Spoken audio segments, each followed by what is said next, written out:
Pemirsa, belasan mobil mewah ini yang dimiliki oleh warga di Desa Sumur Geneng, Tuban, Jawa Timur dikabarkan rusak.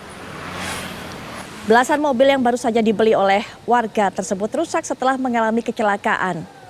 Sedangkan penyebab kecelakaan itu terjadi karena pemilik mobil belum bisa menyetir.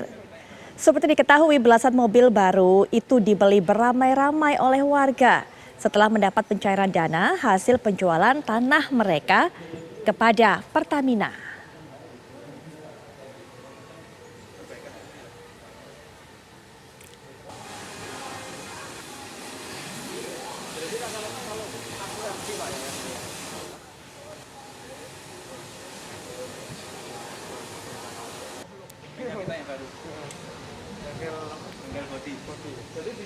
Anda sudah lihat tadi bagaimana kondisi mobil ataupun belasan mobil yang harus diperbaiki gara-gara ini pengemudinya atau pembelinya tidak bisa mengendalikan mobil. Nah, ini kita langsung saja untuk bisa mendapatkan keterangan lebih lanjut dari Bapak Ari Surjono selaku Kepala Cabang Auto 2000 Tuban. Selamat malam Pak Ari. Selamat malam Mbak Putri Shola. Baik Pak Ari, tadi kami sudah dapatkan gambarnya. Totalnya ada berapa mobil Pak yang masuk ke tempat Pak Ari ini untuk diperbaiki?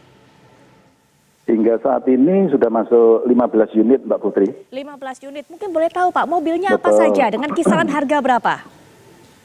Ya, sebelumnya mungkin saya klarifikasi ya, ini daripada khawatirnya ada pandangan bahwa ini kecelakaan berat.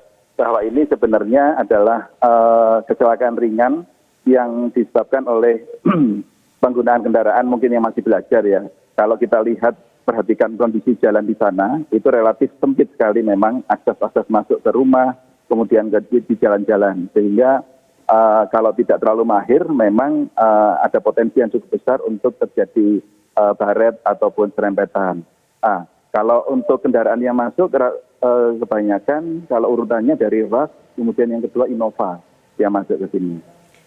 Pak Ari tadi bercerita, katanya ini sebenarnya adalah kerusakan kecil saja. Kerusakan kecilnya ini seperti apa Pak? Jenisnya apa saja kerusakannya? Dan bagian mobil mana yang rusak ini kebanyakan? Baik Mbak Putri, jadi kalau mayoritas 70% itu kerusakan bagian depan dan samping. Samping itu misalnya mereka melewati jalan yang cukup sempit, ada parkir motor di samping, kemudian ada trotoar saat mereka mau belok mendadak, atau belok kurang ambil haluan, maka dia akan baret. Itu paling banyak di depan dan di samping. Kemudian bagian belakang ada beberapa ketika mereka mundur mungkin ya, mundur kemudian karena panik salah nginjak rem, jadi nyedek gas sehingga ada benturan dengan pilar garasinya seperti itu. Jadi kecelakaannya memang ada di lingkungan area rumah sekitar, bukan ada di jalan raya. Baik, ya baik. Kemudian yang membawa mobil tersebut Pak ke tempat Pak Ari untuk direparasi atau diperbaiki, apakah tim Pak Ari yang mengambil ke sana atau mungkin ada warga yang membantu untuk mengantarkan mobilnya? Ya, jadi kebetulan di Auto 2000 Tuban ini sudah dilengkapi dengan bengkel bodi, sudah lengkap. Kemudian ada satu layanan atap asuransi juga, yaitu asuransi Astra. Sehingga ketika pelanggan atau pemilik mobil mengalami kejadian kecelakaan atau risiko baret, pelanggan tinggal telepon ke wiraniaga kami dan wiraniaga kami yang akan mengambil kendaraannya dan memprosesnya hingga selesai. Rata-rata butuh waktu sekitar 3-4 hari untuk menyelesaikannya, seperti itu. Dan mungkin saya bisa jelaskan dalam waktu singkat ini ke depan kita akan memberikan pelatihan tentang perawatan kendaraan dan etika berkendara mungkin ya, supaya kejadian-kejadian ini bisa diminimalisir di sana. Seperti itu Mbak Putri. Pak Ari, apakah sebelumnya sewaktu kemudian warga Sumur Geneng ini berbondong-bondong pergi ke tempatnya Pak Ari untuk membeli mobil, mereka memang awalnya sudah sempat bercerita bahwa ini tidak punya pengalaman, bahkan belum bisa nyetir? Ya, ada beberapa memang sudah menyampaikan tidak bisa nyetir, tetapi prinsipnya adalah mereka beli dulu baru belajar sambil jalan Mbak Putri. Seperti itu. Baik, Pak Ari terima kasih sudah memberikan informasi ataupun keterangan ini kepada kami. Baik, selamat malam Pak, selamat beraktivitas kembali. Baik, dan sudah bergabung bersama kita Bapak Jusri Pulubuhu selaku pengamat otomotif. Selamat malam Pak Jusri.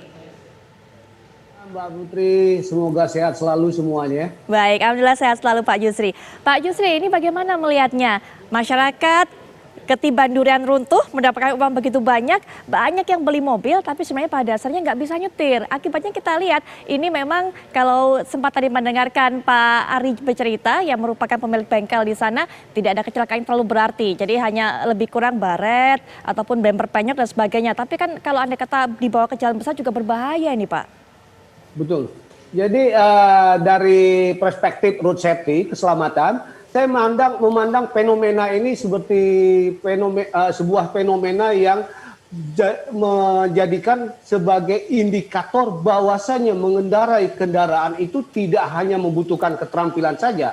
Nah, tetapi juga harus memiliki pengetahuan kognitif, pengetahuan tentang subjek yang dilakukan karena kita melakukan aktivitas ini di ruang publik.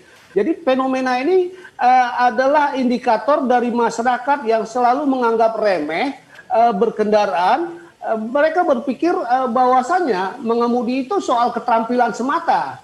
Tapi perlu diingat, keterampilan bisa dilakukan, bisa diperoleh ketika mereka berlatih dan akhirnya keterampilannya menjadi skillful. Tetapi apakah itu cukup? Belum cukup karena kita berada di ruang publik. Baik, kita Pak akan Yusri, melakukan. Ya. mungkin saya tahan di situ. Karena kata Pak Yusri belum cukup, nanti kita akan berbincang lagi setelah jeda apa yang harus dibutuhkan oleh para pengendara mobil ini. Karena tadi Pak Yusri bilangnya belum cukup. Kita akan bahas selanjutnya, tapi kami akan jeda sejenak, kami segera kembali.